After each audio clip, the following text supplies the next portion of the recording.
Hey Joe fans, I'm JoeFan82 here with another action figure review. Today I'm looking at the Animal Warriors of the Kingdom Belarus figure from Spero Studios. This is one of their figures in the new line of deluxe figures in the Animal Warriors of the Kingdom series, and these are 1/18th scale, and they are complementing their standard figures that they released with a Kickstarter, and I believe these were also in a Kickstarter. And this one is Belarus. He is a bear with a robotic arm, which I think is really cool. Here he is in the package.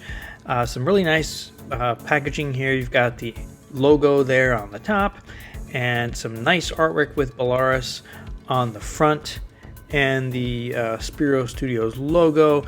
Lots of different accessories in the package. Just a great overall design here on the package. Here's a look at the back, and I will say I would have liked to have a bio for Belarus here on the back of the package, but there isn't.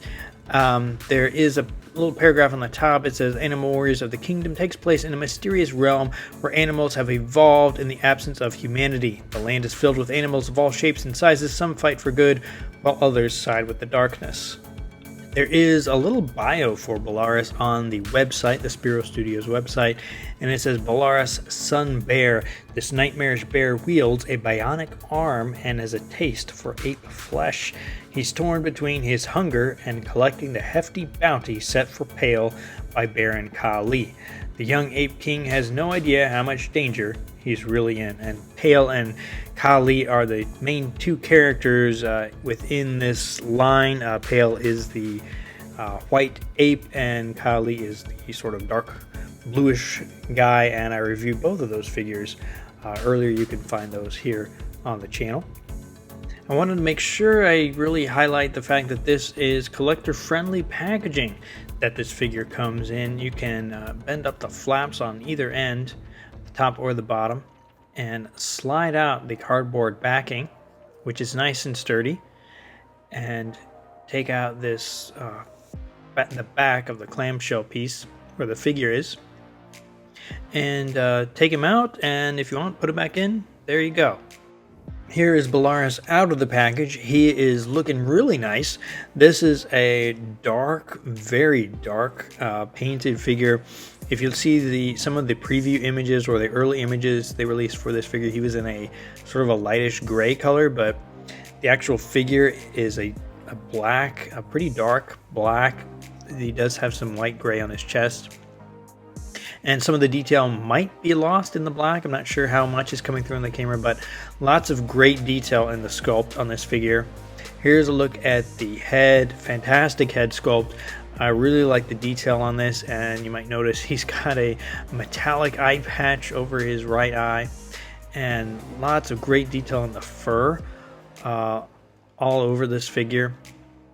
And it's got a couple dark spots, dark accents across his chest, and really sort of stylized figure going along with the other standard figures.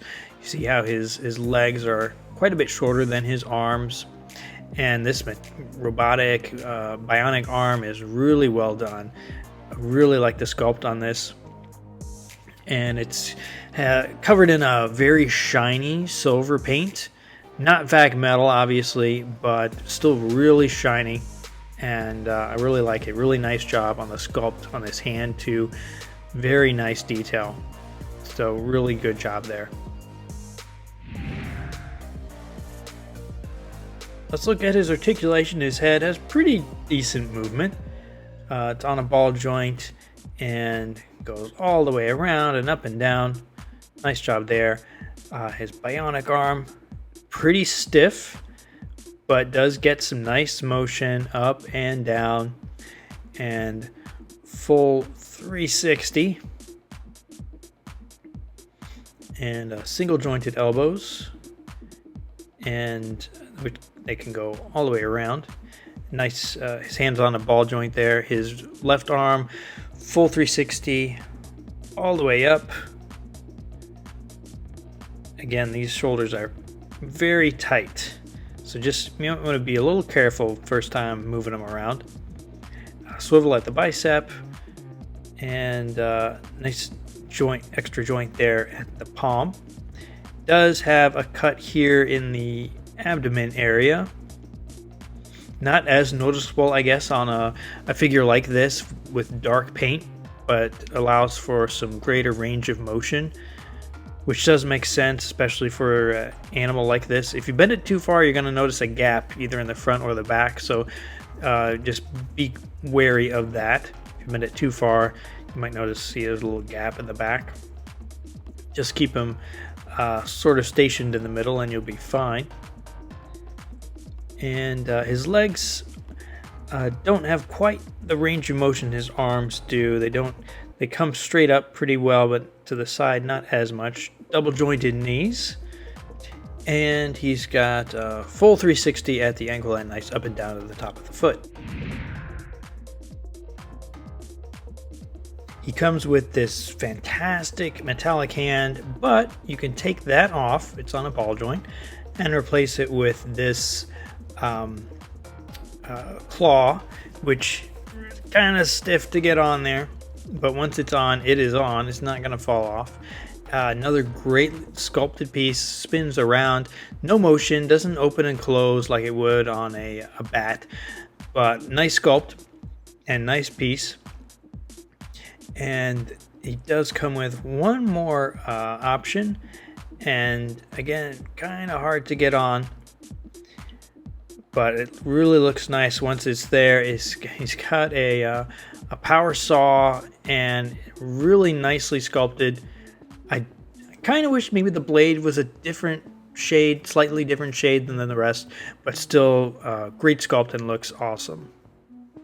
He does come with an alternate arm. Unfortunately, I could not get this bionic arm off. It's really in there, and I was actually afraid I might damage this part of the arm when I was trying to pull it off. So it's possible I could apply some heat and get it out, but I really didn't want to risk it right now. So I actually forgot he came with an alternate arm, so it's not a huge deal for me. He looks fantastic with the bionic one, but just be careful when you're trying to pull these arms off to replace them. He comes with this alternate buffalo head and feet, which is really nice cloven feet here for the buffalo. Really great sculpt on this, and I like the paint. Nice shiny horns on the head, and really another great head. Paint matches perfectly, and lots of great detail on the sculpt on this. So really you're getting two figures in one here, guys, with the bear and the buffalo. Here's a look at Belarus with two standard figures in the line, Pale and Tiberius. And as you can see, still 1/18 scale, but much larger and beefier, and a really solid figure compared to these standard ones. And here he is with a couple G.I. Joe figures. I think you could easily consider this a product of an experiment that Dr. Mindbender was working on with animals and bionics. I think he could fit in pretty well. Overall, I really like this figure. I like the sculpt, like the paint apps. I would say it's a little tough to put that alternate arm on. That's really the only negative thing I would have to say. If you are interested at all in this line, I encourage you to head over to Spero Studios website and check them out, because they might be going fast. I'm not sure, but I think all of the standard figures or most of the standard figures are pretty much sold out. So you might want to head over there and see what they have available for these deluxe figures and Belarus in particular. Let me know what you think of this figure in the comments below, and if you like this video, hit that subscribe button so you don't miss any of my future videos, and the bell for notifications. Thanks for watching, guys, and I'll see you next time.